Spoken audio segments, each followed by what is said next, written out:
Asante sana, habari ya saizi jamaa. Ya kiukweli kwetu sisi tunamshukuru Mungu baada ya kumaliza mechi yetu ya mwisho juzi ya finali, na tuliweza kurejea Dar es Salaam jana na moja kwa moja kuingia kambini kwa ajili ya mechi yetu ya kesho dhidi ya Singida. Ya kama tunavyojua ni kwamba ni mechi yetu ya kiporo na sio mechi rahisi. Tunaijua kwamba ni mechi moja, Singida ni moja ya timu ngumu sana, ambayo ni timu ambayo imewekeza, ina wachezaji wazuri, ni timu ambayo katika ligi inasumbua. Kwa hiyo tunajua kwamba tuna mchezo mgumu katika game yetu ya kesho. Kwa hiyo sisi kama Simba tumejipanga na tupo katika maandalizi mazuri kabisa ya kuhakikisha tunapata matokeo mazuri katika mchezo wa kesho, japokuwa pamoja na ugumu wa Singida, lakini lazima tupate pointi 3 katika mchezo wa kesho. Ya, nafikiri utakuwa ni mchezo mzuri kama nilivyosema awali, kutokana na uimara wa vikosi vyote viwili.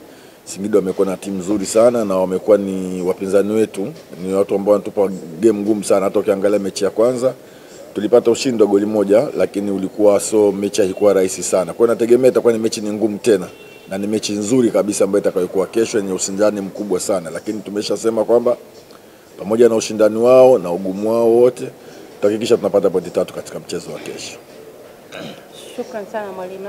Ya, ni kweli ratiba imekuwa tight, na nafikiri duniani kote hakuna mwalimu ambaye anayependa kufurahia kucheza katika mechi ambayo kila baada ya siku moja mbili unaenda kucheza mechi, hususan kama umetoka kucheza katika mechi ya finali. Lakini tulilijua mapema na ratiba tulikuwa nayo, kwa hiyo tunaweza kumanage, kujua ni jinsi gani tukacheze na kutokana na mechi ambayo tuliomaliza. Ya swala la rotation nafikiri ni jukumu la sisi walimu. Kwa hiyo tutakuwa tuna section ya mwisho ya mazoezi sisi leo. Kitu kizuri kwetu sisi ni kwamba timu nzima iko kambini, wachezaji wote wako vizuri. Kwa hiyo ni swala la benchi la ufundi kuamua nani aanze kesho na nani asianze. Hicho ndio kitu kizuri kwetu sisi. Kwa hiyo nafikiri baada ya mazoezi ya leo, section ya mwisho, tutajua mpaka kesho nani atakayeanza na nani ambaye haanza. Ya, mimi nafikiri kila mechi inakuwa na approach zake. Naweza kusema kwamba finali imeshaisha, na nikisema kwamba mechi ya finali imetusaidia kiasi gani kutokurudi katika ligi ya ndani, ni mashindano mawili tofauti na ni mechi mbili tofauti kabisa. Kwa hiyo mimi nafikiri mechi ya leo ya kesho itakuwa na approach tofauti na mechi ambayo iliyopita. Kwa hiyo sisi tujiandae, kwa sababu ni mashindano tofauti na ni mechi zingine tofauti. Nafikiri kila mechi itakuwa na utaratibu wake katika kuhakikisha tunapata matokeo. Baada ya finali juzi, kwa sababu matarajio yetu ilikuwa ni kuweza kubakisha kikombe nyumbani, lakini haikuwa hivyo. Kwa hiyo kisaikolojia lazima kila mtu iwe kwa hivyo, lakini tunashukuru kwamba wachezaji wetu sisi tunaelewa, ni wachezaji ambao wamepevuka. Baada ya finali tulifanya kikao na kusema sasa hili limekwisha.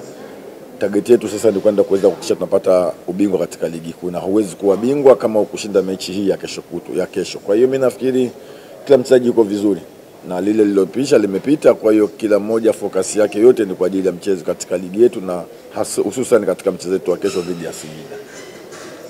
Habari za saizi. Sisi kama wachezaji tuko tayari kwa mchezo wetu wa kesho, japo tunatambua mchezo hauwezi kuwa rahisi kutokana na mpinzani wetu, hasa kwenye mechi yetu tunakuwa tunapata upinzani kweli, lakini sisi kama wachezaji tupo tayari kupata mechi kesho nzuri, na tunatarajia kuwa mechi itakuwa ngumu, lakini sisi kama Simba tutajitahidi kuweza kupata pointi 3. Sisi kama wachezaji, cha kwanza ni kuhamasishana, kwa sababu tunajua tumebakiza mechi chache kuweza kumalizia, na tunataka tumalizie vizuri kwa kila mchezo kuweza kupata pointi 3. Kwa hiyo hilo ndio kubwa kwetu. Nadhani sitokuwa mbali sana na mwalimu kama alivyozungumza hapa. Unaona, kombe hilo ambalo tumecheza finali lishaisha, kwa saizi focus yetu yote ni kombe la ligi pamoja na FA. Kwa hiyo ile focus ambayo umetuona nayo kwenye klabu bingwa ndio hiyo ambayo utatuona nayo kwenye kombe la ligi au zaidi pia. Kwa hiyo usije kashangaa ukiona kwamba tumeongeza chachu zaidi, ila haiwezi kupungua zaidi, tutaongeza zaidi ya hiyo. Kama nilivyotangulia kusema awali, Singida ni timu nzuri na wako vizuri, wana wachezaji wazuri. Kwa hiyo wao kupumzika muda mrefu na sisi kucheza mechi baada ya siku mbili, sidhani kama kuna tatizo. Kikubwa tu ni sisi jinsi tutakavyosikiliza maelekezo ya walimu na kuweza kuyatumia kuweza kupata matokeo siku ya kesho. Kama nikifanikiwa kupata nafasi katika siku ya kesho, ni kuweza kuipambania klabu yangu kuweza kupata pointi 3.